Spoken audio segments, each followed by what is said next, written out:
Shalom Bapak Ibu Saudara, apa kabar? Saya berharap Bapak Ibu Saudara dalam keadaan baik dan dalam penyertaan Tuhan. Jumpa lagi dalam renungan harian dan kali ini dengan tema menyongsong kedatangannya. Kita baca dari Matius 24 ayat yang keempat dan yang kelima. Jawab Yesus kepada mereka, "Waspadalah supaya jangan ada orang yang menyesatkan kamu, sebab banyak orang akan datang dengan memakai namaku dan berkata, Akulah Mesias, dan mereka akan menyesatkan banyak orang." Jika kita melanjutkan pembacaan perikop ini, kita akan menemukan bahwa Tuhan Yesus sedang menyingkapkan hari-hari yang akan datang sebelum kedatangannya yang kedua kali. Di sana ada deru perang, di sana ada bangsa melawan bangsa, di sana akan ada kelaparan di bumi, dan di sana yang tercatat sampai 2 kali adalah tentang penyesatan. Ya, akan muncul banyak nabi palsu dan menyesatkan banyak orang. Satu dengan yang lain akan saling menyerahkan karena penyesatan ini begitu banyak dampaknya, dan pada akhirnya justru disinilah tertulis bahwa itu baru permulaan.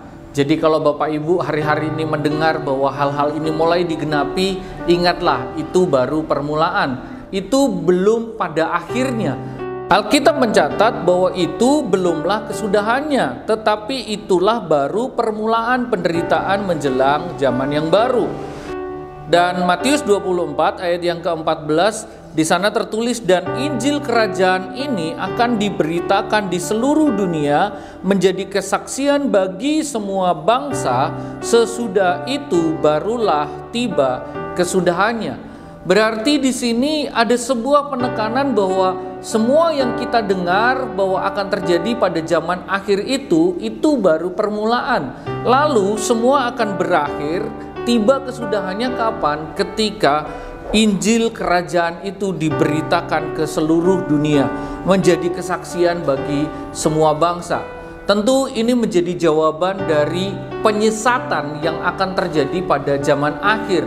Karena begini, bagaimana kita dapat membedakan antara Injil yang asli dan Injil yang palsu?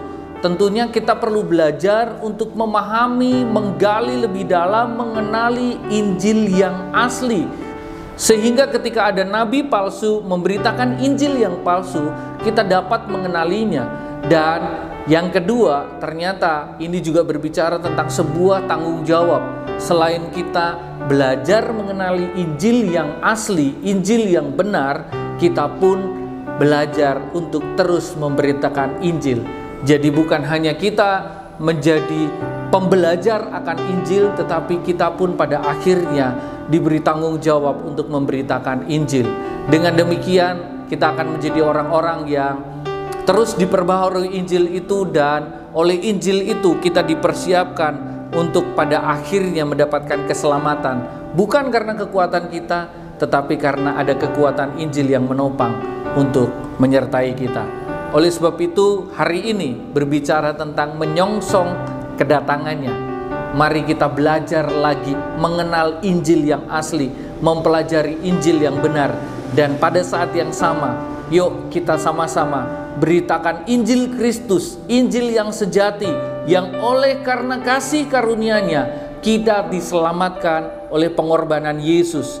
Itulah yang kita imani, itulah yang kita percayai, dan olehnya hidup kita terus diperbaharui, terus diperbaiki, dan semakin hari kita semakin dibentuk, semakin serupa dengan Kristus.